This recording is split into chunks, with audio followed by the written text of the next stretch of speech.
Actually, if you could all please rise and join me in the Pledge of Allegiance before we get started. I pledge allegiance to the flag of the United States of America and to the republic for which it stands, one nation, under God, indivisible, with liberty and justice for all. Thank you very much. Please be seated. Now, before we get into it with Dr. Lloyd here, I'd be remiss if I didn't offer a hearty thank you to our two wonderful partners who have partnered with us on this event for many years, during COVID, after COVID, pre-COVID. Beatrice and Rosemary, thank you so much.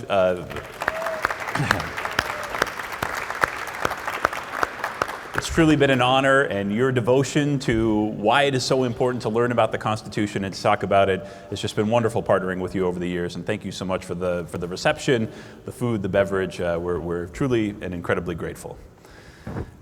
So with that, Gordon Lloyd, Dr. Gordon Lloyd, the wonderful Dr. Gordon Lloyd. His credentials are many. I'll give you a couple of them. He is the Dockson Emeritus Professor at the Pepperdine School of Public Policy. He is also a senior fellow at the Ashbrook Center.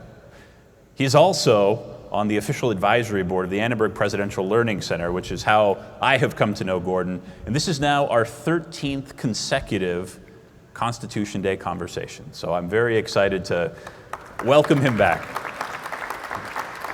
One of my favorite events of the year, and it's the first time we've done it under the wings of Air Force One, which is appropriate because, as you know, all of the framers took their own individual planes to the sessions in Philadelphia. So our topic this year, we're gonna do a little bit of a deep dive, a conversation. We did a conversation for the first time last year. We had a lot of fun. So we're hopeful. We're gonna do a conversation. We're gonna have some audience question and answer. It should be fun. It should be engaging because this week, on Saturday, September 17th, we will celebrate the 235th anniversary of the signing of the U.S. Constitution. 230, we can clap for that. That's a good staying power, 235 years. And the framing question I have for our conversation today, which I posed to Gordon, we convene the board, we meet every once in a while at a diner down in Malibu and talk about, what will we talk about at Constitution Day this year? So our question this year is the Constitution still relevant? Now, I think you can probably guess Dr. Lloyd's answer to this question, but I want to frame it a little bit.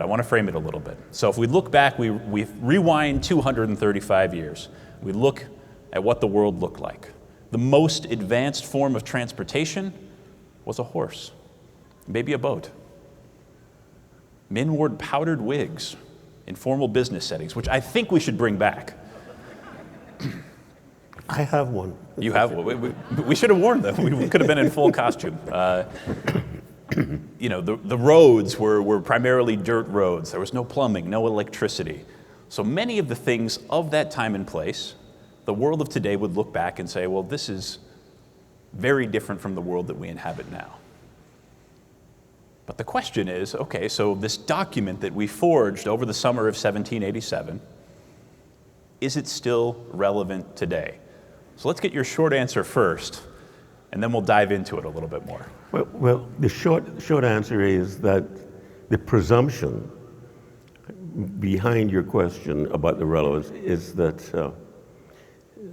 things don't last. What's important is that whether they had a horse, a buggy, a car, an electric car, or whatever, and therefore as times change, constitutions must change because constitutions are simply a reflection of the time. Since we now live in a different time and age, etc., than 200 and plus years ago, how can a document written at that time with horses and buggies and dirt roads be relevant for a country or a world like what we have now? It just seems so odd that it encourages the asking of that question. Now, that's my short answer. I think it's relevant because I don't think whether it was horse and buggy or whatnot is the key question. I think human nature is the key question. And that human nature, as far as I know, hasn't changed much, if any, in thousands of years. We still have decent people, we still have wicked people. We still have people who are motivated by decency, we still have people who are motivated by indecency. So a constitution is relevant, a constitution is relevant, because it restrains the worst part of our natures and encourages the better part of our natures. And that question, it seems to me, is relevant for all ages. So a constitution is relevant. I think the point that you're getting at is this constitution in America still relevant? Because constitutions are relevant. Chile just had a constitutional that they proposed all kinds of things, and the Chilean people turned it down. And the problem is people will fiddle. That's just what the nature of people are, whether it was back then or now. People will fiddle. You're just not unsatisfied. So my short answer is that, which is getting longer, is that the difference in the time, 200 and something years, it really encourages the asking of that question, because the presumption is so many circles, is that the Constitution, a Constitution, is a reflection of the times in which we live. Since the times in which we live had fundamentally changed, how can we possibly say the Constitution is still relevant? And my answer, as I said, is human nature is constant. There are certain prevailing American questions which are still there. What are the role of the states? What is a Constitution supposed to do? So to follow up on that, I want to pick up on a couple of the things that you said. So one, because a Constitution, it is created in a time and place. Our Constitution was created in a time and place, right? Right. And it was certainly relevant then. But the way I think about it when I think about the drafting of the Constitution is almost like, let's go with Ben Franklin, bifocals. To create a document that serves over the course of time, you have to have both kind of a short-term focus on what's important now, but also that long-term focus, right? So how, when we talk about the idea of relevance, and you think about some of the fundamental pieces of the Constitution, what are some of the pieces that most stand out to you about being relevant here and now, 235 years later? Well, one thing is they resisted the temptation which many people today have, is that they resisted the temptation to write every single thing down. And I've been in the academic world for so long, and they come up with guides and books and et cetera, and they said, there's going to be a log as to how to do things. And after they finish writing this in 6 months, it's already dated. It's irrelevant in the sense that it tries to cover every single thing that can come to the imagination, and you can't. The human brain can't do that. So the one thing that strikes me about the relevance of the Constitution is that you could fit it in you could fit it in some pocket, this pocket, and fit it in this pocket. See, right? I have mine too. Yeah, right. Mine's different. Everybody else has yours, right? Everybody pull it out. There we go. We got some more in the audience. So there we go. it can fit. Here, look, it can fit into your coat pocket. Try fitting the California Constitution in your coat pocket. Or your car. I can't fit my car in my coat pocket. Oh,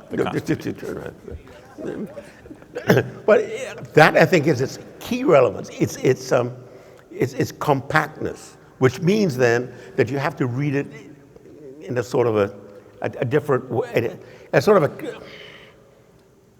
an innocent way, but in a way that realizes you can't write everything down.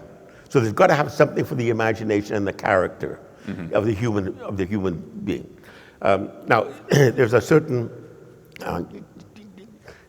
teaching in the judiciary about what's called originalism, which is in vogue these days. It was starting to be in vogue under Reagan in the 80s.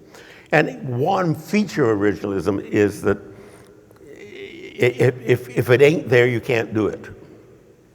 It has to be there specifically. You're not really interested in what's in the framer's mind. The words are there, and if you interpret the words that way.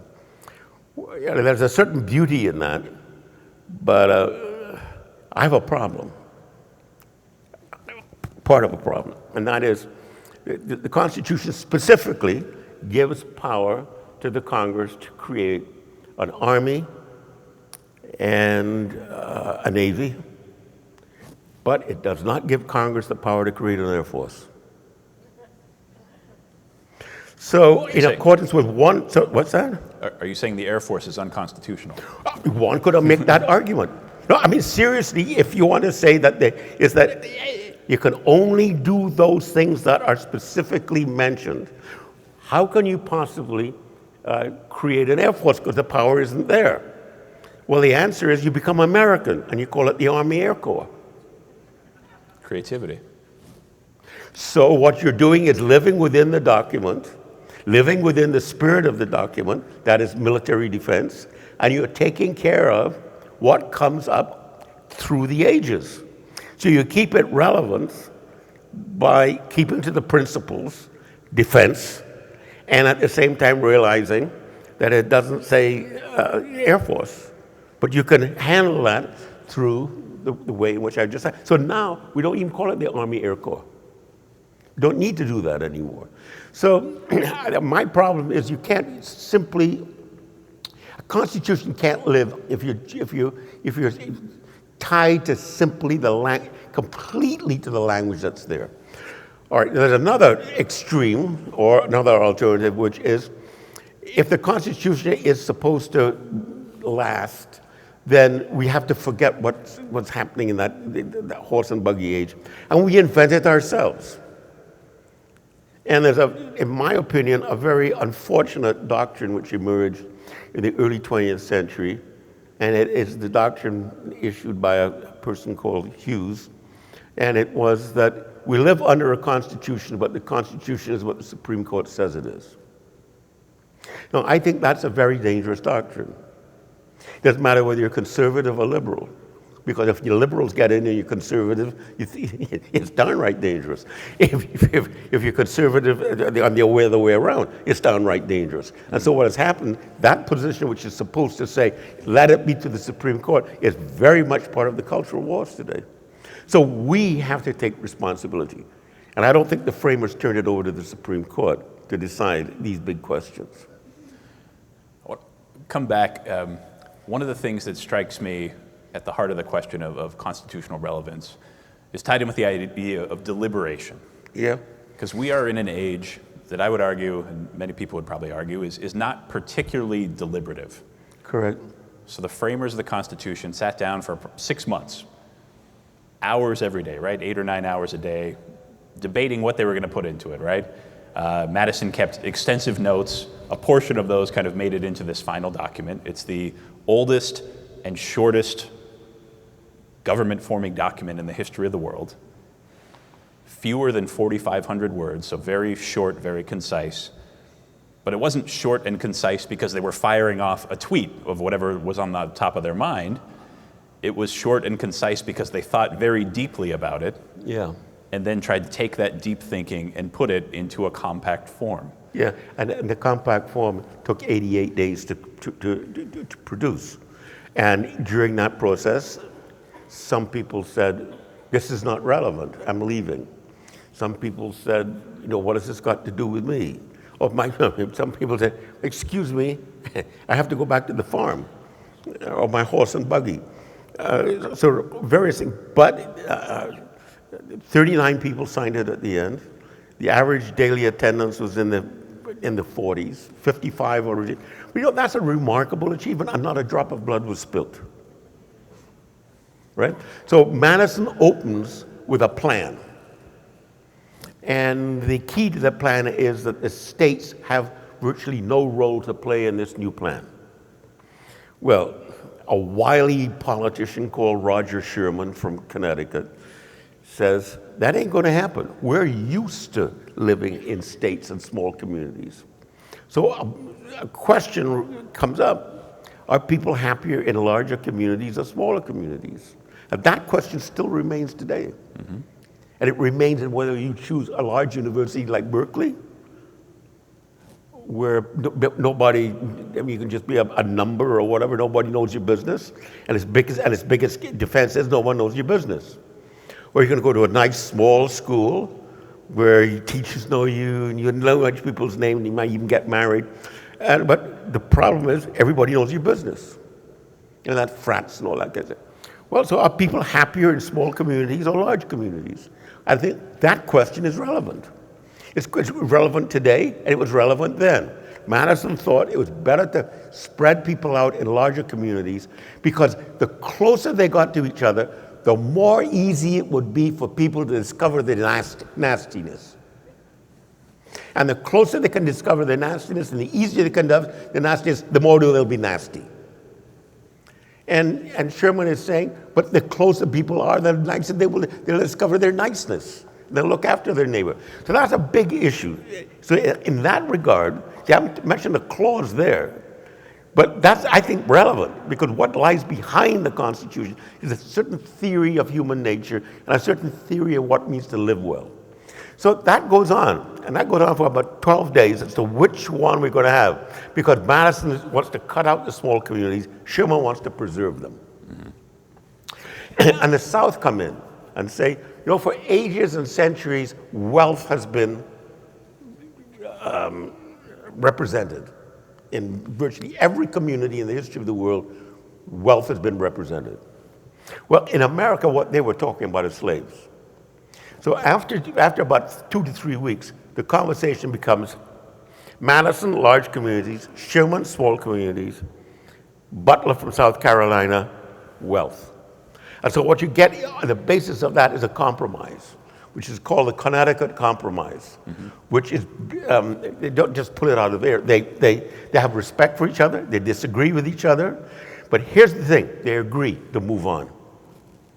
And so they work through that, and blah, blah, blah, blah, down the line. And so, yeah, it is remarkable.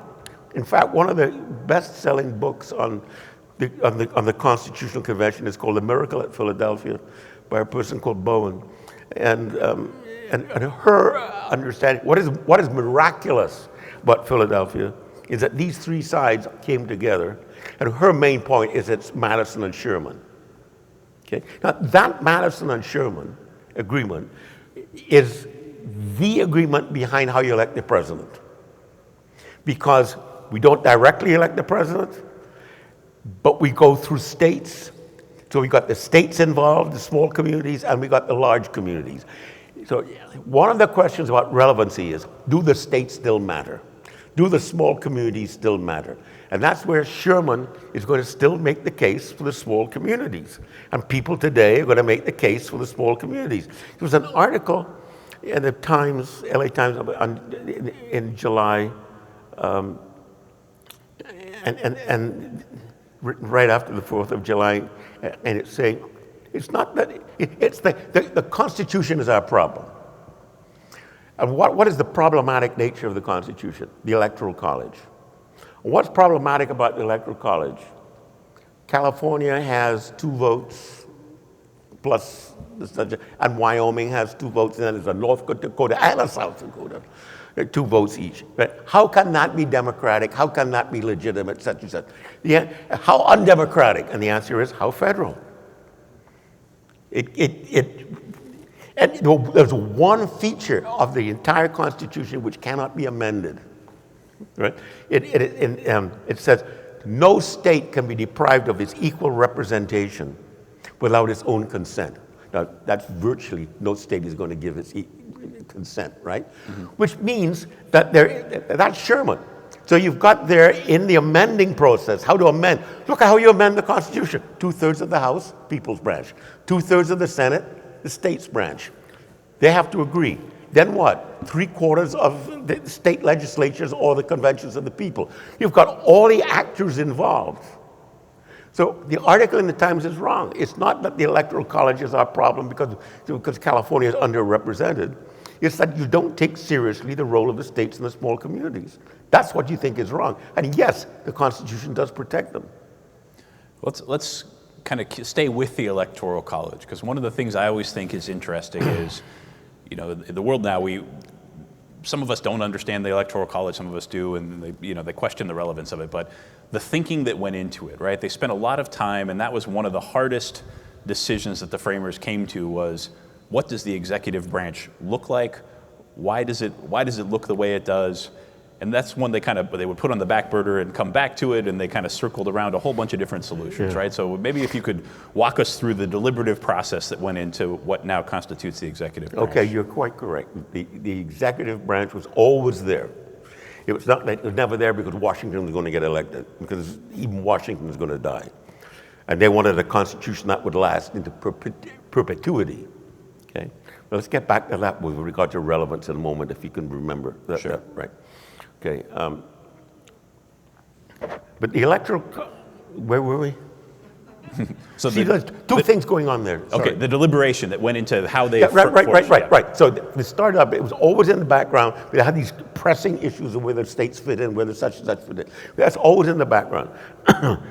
So in Madison's first proposal, there was going to be a president. He had an outline of separation of powers, the House, the Senate, the executive, judiciary. But he left sort of open how many presidents there were going to be.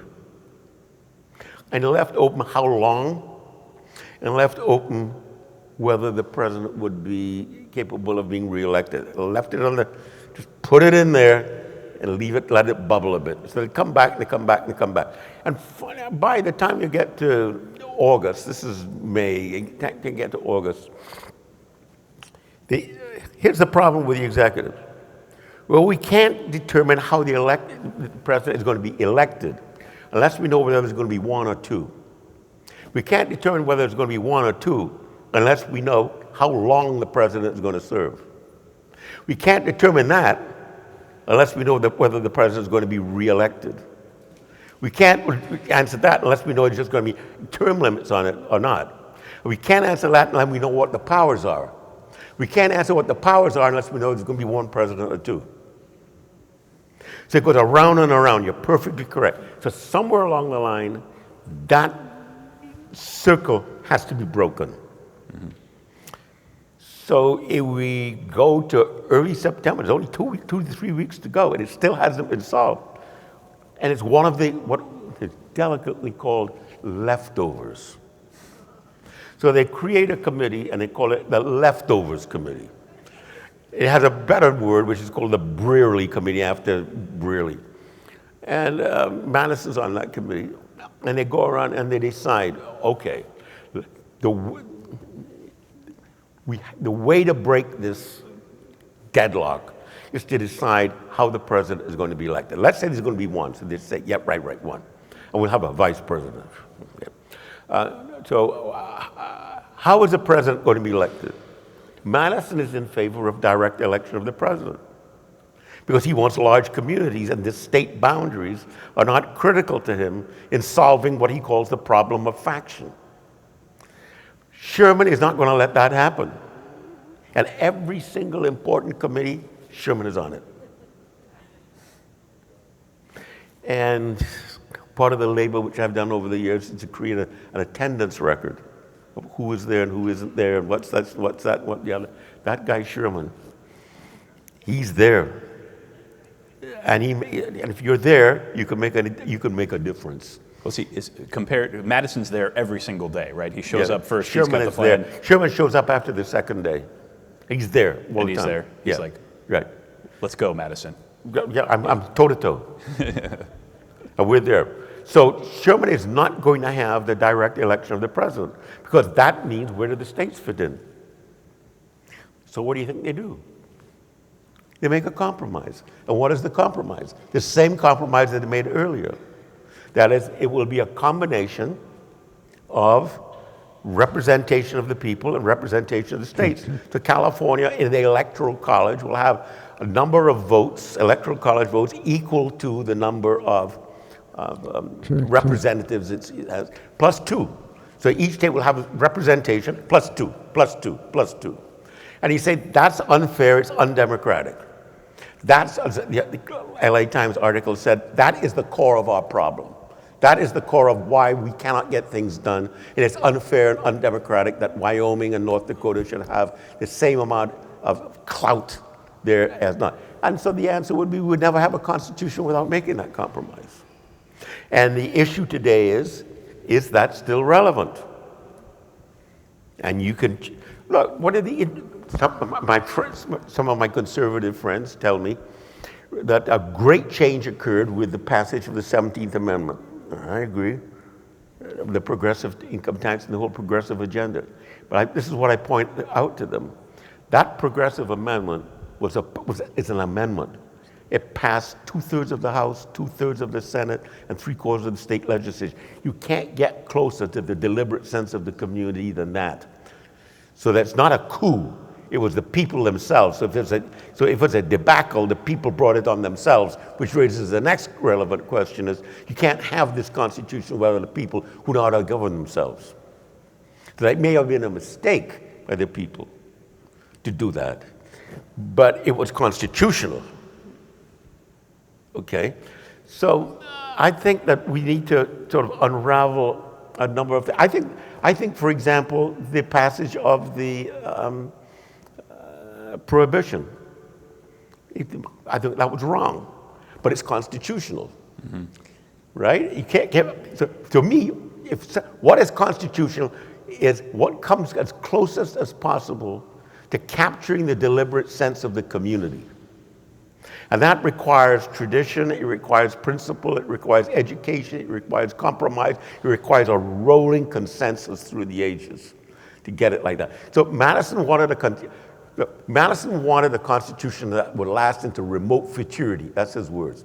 John Marshall in the court says, we're creating a constitution that will last for ages.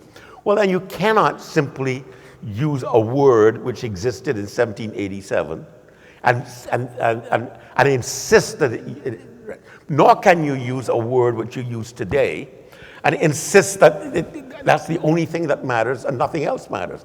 It requires the deliberate sense of the community. That's where education comes in, that's where civic education comes in. And now,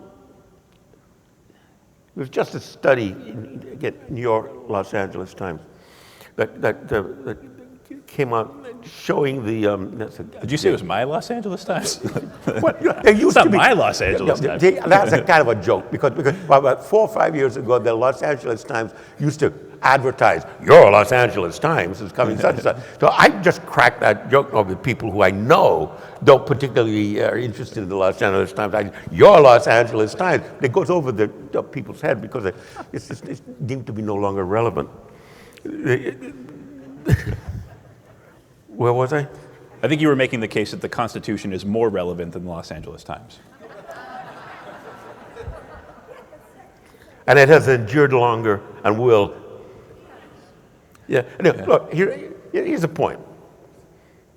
I don't think that strict originalism, which says the word has to be in the Constitution, otherwise you can't do it.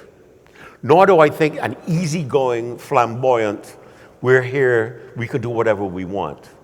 I don't think either satisfies the Constitution, what I consider to be constitutional government or constitutional democratic republicanism. It requires education. And I know what it was. Your Los Angeles Times did a study, reported a study of how the learning ability of students in math and in reading had gone down rather obviously since the pandemic. Mm-hmm. Now, look, I don't mind all these grand ideas being taught to seniors and whatnot about race theory and all of that. But first of all, you've got to know your ABCs, right? And our students got rid of cursive. So what that means is that we are training a whole bunch of students today who, if they were to go back and read original documents, like I did, and a lot of people did, they can't read it because all it was just in handwriting. It's not in type or anything. If they do go in type, then they're relying on a typist doing the right thing rather than, I'll tell you something, there's some mistakes there. Mm-hmm. Okay? So you've just cut off a whole generation from learning how to read the framers and how to read other people. So I don't think that talking about these grand schemes of corruption and whatnot are relevant if we can't read and write, if we can't add and subtract. And it seems to me that over the last 2 years, there's critical evidence that reading ability and adding and subtracting ability has gone down substantially. How do we solve that problem? See, that's your ABCs. And I hope we get to the idea of, I wonder how many members of Congress actually know the Constitution. Yeah. Well, let's throw this out there now, because one of the things we talked about was, let's say it's Dr. Lloyd's constitutional pitches. Pitching, he has an idea here that let's see if this crowd you'll be our early test group. Okay, you're the focus group. So what's your idea? How can we be assured that Congress knows the document it's swearing to uphold? All right, no, I would start with the following. Can the members of Congress and the presidency and the judiciary, can they pass the test we give to immigrants to become citizens?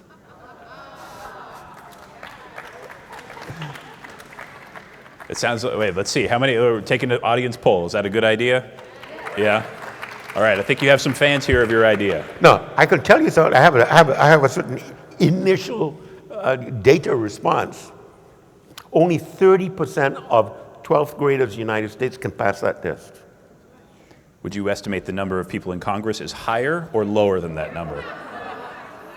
I would hate to believe that the members of Congress represent the people in that regard, but I am not confident that they do.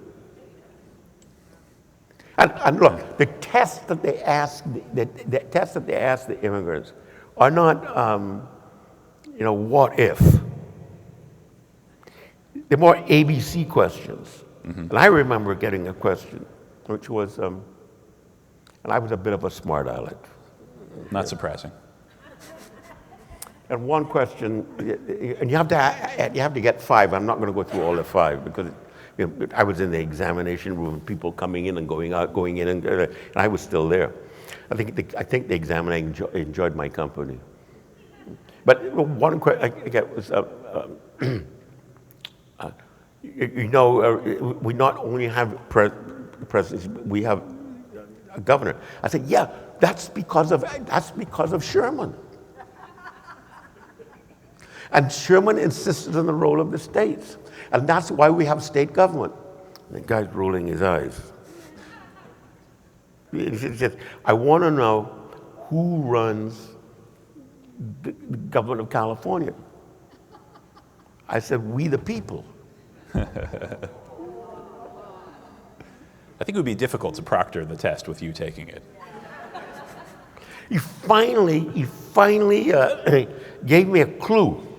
He says there's a board that supervises running Los Angeles County. What is the name of the board the supervisorial board that runs Los Angeles County? And I said, the Board of Supervisors? Citizen. No, it's not quite, I mean, it's harder than that. But I'm saying it's not, they don't ask for your opinion about critical race theory. They don't ask for your opinion about whether George Washington actually told a lie or not. They don't ask for serious things that are going. They want to know the fundamentals. And I don't think you can have a constitution without the people knowing the fundamentals of the Constitution. Absolutely. Well, I think it goes to kind of another question of relevance, which is the folks who are in the room making the selections and being deliberative, what sort of knowledge are they grounding those decisions that they put them in, right? I would say one of the kind of challenges of our times is we have low information decision makers. And making this, we have the challenges of misinformation that come in over the internet or whatever news source popping up into your phone or on your screen. There's no doubt. So how do we embrace that spirit of the founding of making deliberative decisions? See, let me shift it. Instead of saying, is the Constitution relevant? Let's sort of flip it and say, is the politics of today relevant? Is it constitutional in some sense? Let's raise the Constitution to a certain level of dignity in this conversation. All the smartphones, everything like that. The driving force is a certain understanding of decision making, or shall we say democracy, a crassy by the demos, crassy meaning rule. And it's the more it seems to be, the more instantaneous your decision can be, the more relevant it is, and therefore the more accurate and the more honest. And I think what the framers would say, you've got to have a little bit of room. Mm-hmm. Like put your cell phone away, which is what was said at the beginning here, right? Listen, this conversation is going to be important. There's big stuff going on here, right? Put your phone away. You got your phone off? Yes. Good. Yeah. I listen to Tricia when she makes her announcements. Yeah, right, she does. She had to say it twice for you. Yeah. So the framers would, here's Madison's device. The first way you make things work is that people have their own constitution. That is, they are able to govern themselves or try to govern themselves, which means they don't make instant decisions. They don't make decisions when they're drunk. They don't make decisions when it's such and such, right? They sleep on it or they have a little gap. Mm-hmm. There's nothing, I think one of the wisest things that I've learned in the ages is sleep on it. Maybe you won't, or you pick up a letter and you read it and you get, you say, well, leave it alone and read it tomorrow morning and see what it is. And it's amazing. It's amazing what a decent night's sleep might do for you. You approach it in a different way. Also, it may help if you share it with a friend who knows you, but yet at the same time is interested in the truth. What has this got? Well, I think Madison, the idea is if you let yourself down, then you have the Constitution to try to restrain. One way of restraining, of course, is to do away with the elections. Well, that's out. So the relevance of the Constitution, here we go. The relevance of the Constitution, it is guaranteed. Every 2 years, come rain, come shine, come war, come pestilence, come disease, or whatever, there's going to be an election. Every 2 years. It cannot be postponed. Right? That is the democratic core right there of the Constitution. However, there's also going to be a Senate election in which only 1/3 of the Senate is going to be has the capacity of being wiped out at any one time, which means it's a restraint. And the presidency will be elected every four years. So you have these staggered elections, which keeps in mind the idea that we're based on elections, and yet it keeps in mind the notion that we have to restrain ourselves. And I think that's so I think that's the ultimate. Is that relevant? Yes. So is the Constitution relevant? Yes. Why? Because self-restraint is relevant. You can't just go around screaming and yelling and whatnot. I mean, that's what children do. You hope they grow up. I think sometimes when I hear the question, is the Constitution relevant? The people who are asking that aren't really asking that. What they're saying is it convenient? Because we live in an era of convenience, right? When I was a kid, during the Reagan era, I was a kid during the Reagan era. If I wanted to see a movie, I'd have to buy a newspaper, maybe the LA Times, turn to the movie section, go through and see what time all the different movies were playing, and then, I was a kid, so I had to take the bus or walk or ride my bike, and then ride to the movie theater, and then hope I had the money to walk in and get in there, right? So the process of seeing a movie could be several hours and involve multiple purchases and traveling to different times and spaces. Now, I can pull it up on my phone in 2 seconds, right? Any movie that's ever been made, I can pull it up and watch it on my phone in 2 seconds, right? And I think sometimes people want that same level of convenience. I can get exactly what I want right now, instantaneously, to apply to every aspect of life and governance. I think you're correct. And you just made a very interesting point. The LA Times used to have a very, very interesting section, component in the calendar section, where it gave all the TV shows that were going to be on from 8 o'clock to midnight. And you could go down and you could talk over breakfast and say, oh, this is what is on. They've done away with it, right? That may be cost cutting or whatever. But I also think that it's what you just said. People don't need that anymore. They just wrote, they could screen it through they go through the channels and find out what they want, or whatever. Well, in the Constitution itself is not necessarily a convenient document, right? Since 1791, it's been changed only 17 times. We have 27. long, Oh, yeah. Okay, yeah. we have long periods of time where, between the early 1800s and Civil War, 6 decades passed and there wasn't a single change to the Constitution. It's not a document, as you point out. The process of going through has to, is there anything that we can get, 2/3 of the House, 2/3 of the Senate, and 3/4 of the states to agree on in this day and age? The answer is not likely, right? Well, then we have to keep trying to do that, because that's what the Constitution offers us, the deliberate sense of the community. And so what I think about how is the Constitution to be interpreted, it is what is the deliberate sense of the community over the ages, and I think that's the standard. And you're right, the deliberate sense is going. It's the immediate sense. You push a button, this is my opinion, like, don't like, love, don't love, add, such and such, check the box, whatever, your evaluations are terrible, you're fired. I mean, it's feedback, like that. That's not the world of the framers. So in that sense, the world of the framers is not relevant to the way in which a lot of business is being done. But the world of the framers, I'll tell you how it's relevant. Look at the crowd tonight. What it shows me, and in the past it showed me, there are a whole bunch of people who didn't, for one reason or another, pay attention to the foundations when they were growing up. Maybe it wasn't emphasized in the school. Maybe they thought it was boring.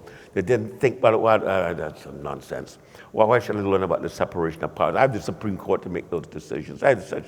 For one reason or another, they didn't pay attention to this because it was boring or irrelevant or whatever. Now they're older and they've had children and grandchildren, and they're seeing what the heck is going on in school. I'm saying they don't even know their ABCs, right? They can't even pass the citizenship test they give to immigrants. And now you have a bunch, and this is a new group of people I'm appealing to. A bunch of people, say, when they're late 50s, 60s, and 70s, and beyond, who are now genuinely interested in the Constitution and what it means. A, because they missed out on it when we're growing up. B, now they have children and grandchildren they're deeply concerned about. And C, darn it, I have the time. And what better way to spend the time than thinking about 1787? Absolutely. Well, I have another. I'm looking at the time. I want to make sure we have time for audience questions. Absolutely. So I have one more question that I'm going to ask. And audience, if you have any questions you want to ask about the Constitution, Dr. Lloyd, probably more than anybody else who wasn't there knows about the framing of the Constitution. It's like you were there, kind of peeking in through the cloud. I was there. You were there. Oh. So I want to reverse it now a little bit. We've been kind of looking backwards. Let's say time travel is possible. And yeah. I travel back. You and I travel back in time, like Bill and Ted, and we say, you know what? Let's grab James Madison. Let's bring him to 2022 and have him look at the world. What would he think about the Constitution and how it applies to the world today? Well, I think one thing he would be very, very upset about is what we've called the word relevance. We could change it into the word presentism. And that's something that's an intellectual term, which means that you must, and in fact, the only way you can look at the past is through the lens of the present. Because there's no way that you can go back and try to recover how they looked at the world through their own eyes. The only lens that makes any sense is the lens of the present. So that's a certain sense of relevance, and that's why the Constitution isn't relevant. So I pick my issue, and I pick my lens, and then James Madison comes back, and what would he say? You say, what's the hurry? Why do you need to know all these things right now? Why? And I'll tell you, as an immigrant, the one thing that immigrants will offer is the idea, why did they come here? Why did they come here? For opportunity. Now, they may not have come here correctly, they may have done such and such something, but one of the things I learned very early on, and it disturbed me and it confused me, is why are there so many Americans who are pessimistic about America?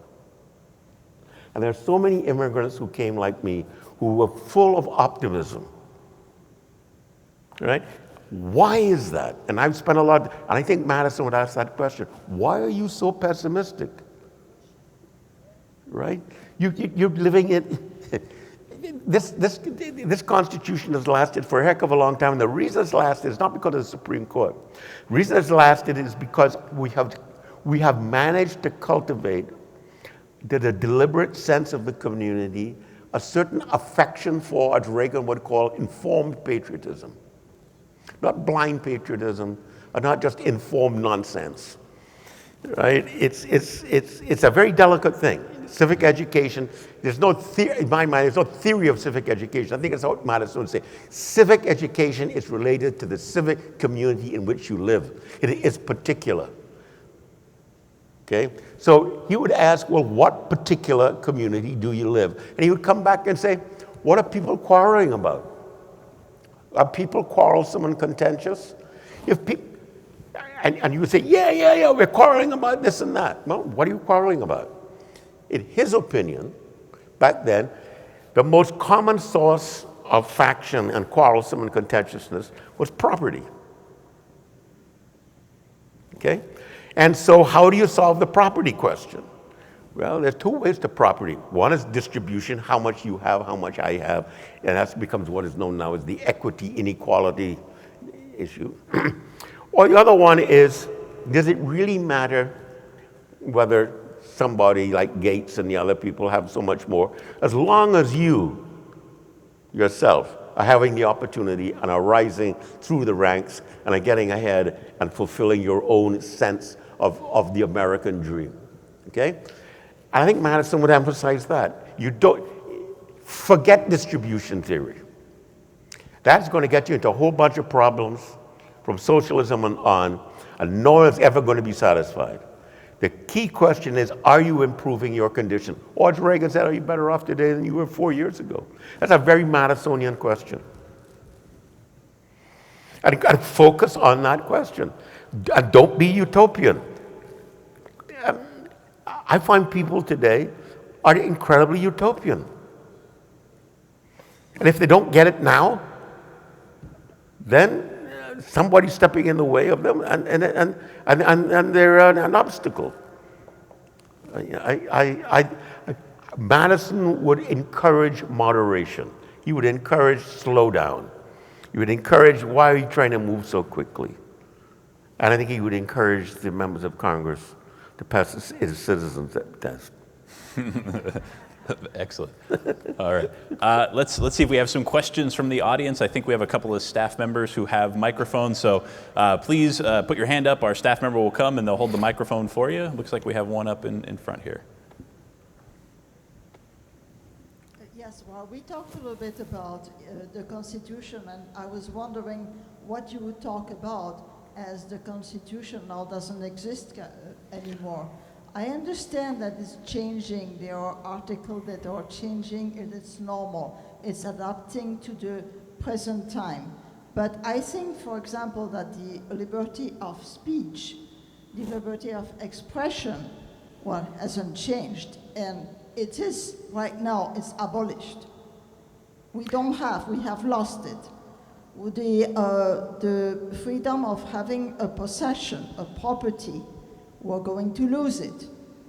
We're going to lose a lot of possibilities. The right, for example, for me to choose the way I want to be treated. I had to fight not to get the job during the pandemic.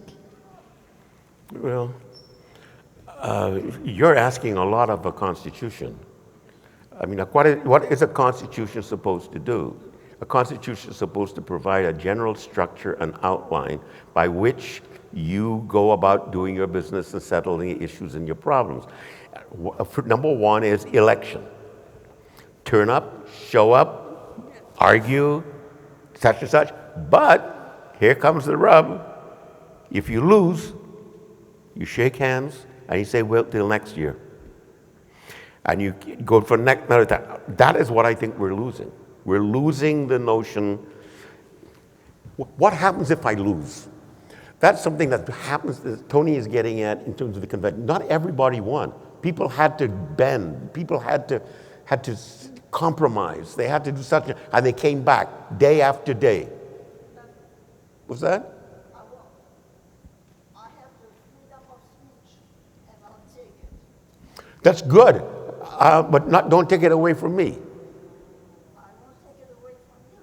I won't. As you respect mine. I can't hear you. As long as you respect mine. Well, of course. No, it's not of course anymore. Well, then you have to protect it. Well, we'd better start now, because 1 in 2 years, I don't know where we'll be. You know what? That issue, without undermining the importance of what you're getting at, that issue has been around for 200 and something years. It's not like today is the first day of a dilemma. America has been a dilemma, but we've always managed to get through it. My concern, like yours, I think, is that we have lost the sense of pulling away and saying, I lost this one, but wait till next time. I think we've lost the notion of, I couldn't persuade you, but you know what? I'll try to persuade you next time. There's too much of it's not discussing, it's winning.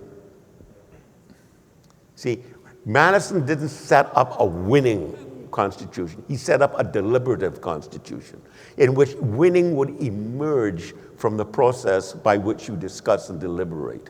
It's not that you go in and you win and you lose, and if you lose, you blow up the place. You know, it's or whatever, right? I don't know. All kinds of things could come to the human mind. But in a constitutional republic, a deliberative process matters. Even and especially if you lose. My favorite painting from the founding is in the New York Ratifying Convention, where the nastiest debates took place. The people calling each other names and all kinds of things and cutting off their mail, the post and the free speech and everything. Nastiness. And at the end, there was a vote. And the vote was like a four-vote difference to pass the Constitution. And Hamilton was there, and a guy called Melancton Smith was there. And the painting shows them shaking hands. To me, that is part of the American story. Can we move from the disagreement which you're talking about to accepting a loss? What? We lose. When your grandfather is allowed to vote today.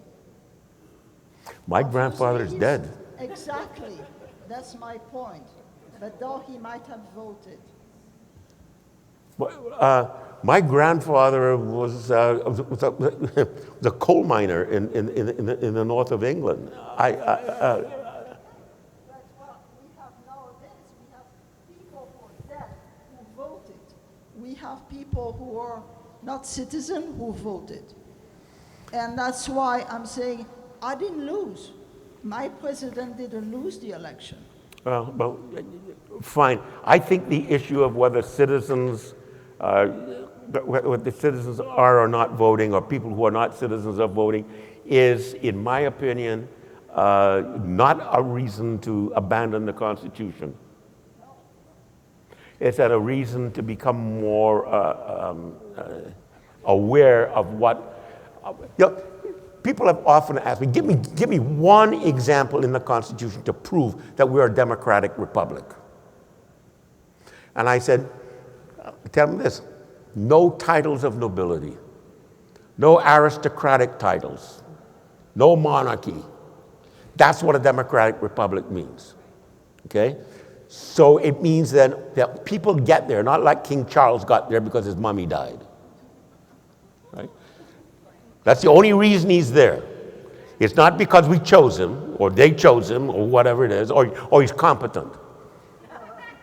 Has nothing to do with that. But in America, choice matters. Because aristocracy in the old sense doesn't matter. Monarchy in the old sense doesn't matter. I am not born in the American situation. I am not born for life, my grandparents for life, my grandchildren for life, to be a serf. I have, even if I don't use it, then that's my business. But I am supposed to have the opportunity to go above being a serf. That's the American dream. There's this guy who came from Liberia. His father was a tennis, he cleaned up a tennis club. So this young guy learned how to play tennis, and he was in the semifinals or the finals that's an American dream. Now, most Americans apparently don't think there's an American dream. And that's my quarrel with natural-born Americans. Why does it require naturalized citizens to teach natural-born Americans what it means to be an American? We have a question, great point. We have a question in the back, and then we might have time for one more after that, but I know Gordon's going to be signing books if anybody has other questions at the end. But I think they're tearing up my books now. Oh, no. My question has to do with sort of relevant, I think, to the recent 2020 election. The last time there was such a controversy over the use of the Electoral College, I believe, was in 1876. Yeah. And I was wondering if you could offer some thoughts on the relevance and you know, whether or not we should pay attention to some of the things that happened then, because I know the Electoral Count Act came out of that election. I don't know what I'd like to keep this as academic and as elevated as possible, so I don't want to get into, let's say, the pit of the 20th century, 2020. What I will say,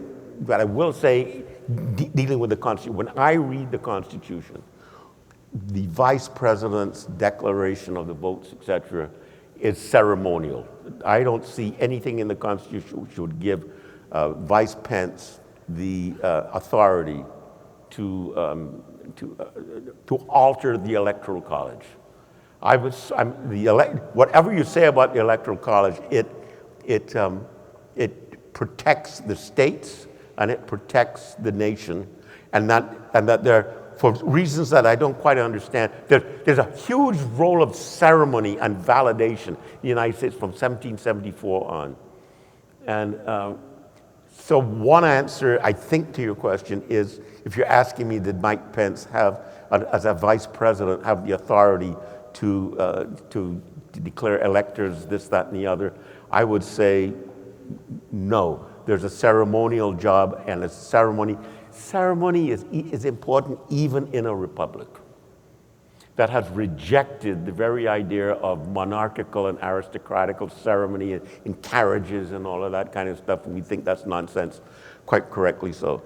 But even within a republic, there's ceremony of some kind. There's a ceremony of annual elections or biannual elections. There's a ceremony that takes place. There's a ceremony of the way in which we conduct ourselves. So I don't know if I'm answering your question, because I don't know whether your question is asking me to go into the pit of the 2020 election. And that's where I don't want to go. I want to keep this as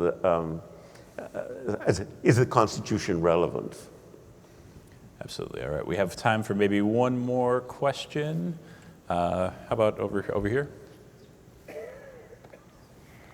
So I did a project recently on the American Dream, a Socratic seminar. And one of the many questions that were asked is it still relevant compared to people who were, you know, back then when everyone wanted a white picket fence, compared to now, where we've seen a growth in lack of motivation and achieve what is considered the individual's American dream. And you mentioned the American dream, if I'm correct, your grandfather was a coal miner, right? Or you mentioned something about that. Yeah, I came to the United States when I was 21. Went to from the Caribbean, and I went to the University of Chicago, and then on to Claremont, etc. I think I've lived a dream. I came here with 2 suitcases, and went into debt. That's the American dream. But I got a darn good education, and I still think it's the best country. And here's where I would put it out in terms of every so often, and we're reaching one of those so often, America has the opportunity to reflect on these things. And it's known as 100-year anniversary, 150-year, 200, 250. We are about to approach 2026, which is going to be the 250th anniversary of the Declaration. That's chapter 1. Chapter 2 is the Constitutional Convention, and that's going to come up in 2037. So you've got a 14-year run there in which you cannot escape this question. So the question is going to be relevant because it's an anniversary, and darn you cannot forget your mother's anniversary nor your founding father's anniversary, right? So it's going to be there, and you're going to have to deal with it. So it's going to be reminding. And then in 2039, you're going to have the 250th anniversary of the Bill of Rights. And so you've got a 17-year run from, say, 2024 all the way through. That is an incredible time, it seems to me, for reflection and choice and education about what it means and whether the dream still exists or whether it's a nightmare or a farce. I like to see what newspapers, the LA Times. Last year, we held our Constitution talk actually on September the 17th. It's one of those rare days in which we actually hold it on it. And so the September, I woke up that morning and I figured I'd look at the LA Times and see not a word, not one word. You wouldn't even know that America had an anniversary of the Constitution, which is the longest living Constitution in the history of the world. You wouldn't know it. So we can't. I'm looking forward to seeing what Friday or Wednesday, whatever it is. Saturday. Saturday will bring. Yes, a thin edition on Saturday. Poor sports. Ladies and gentlemen. July the 4th this year. Ladies and gentlemen, I thought, well, please. it would be interesting to see. I'm a big believer in watching at commemorations, watching at birthdays, because what? Birthdays, deaths, bar mitzvahs, what? Because they're special days, they're special occasions. Even if you don't like them, you don't like the person, whatever it is, they're special days. And they're commemorated, and then they're remembered, and people tell tall tales, right? And so you remember, that fish is about 7 feet long. No, but there's stories, and we tell stories, and we keep the story going.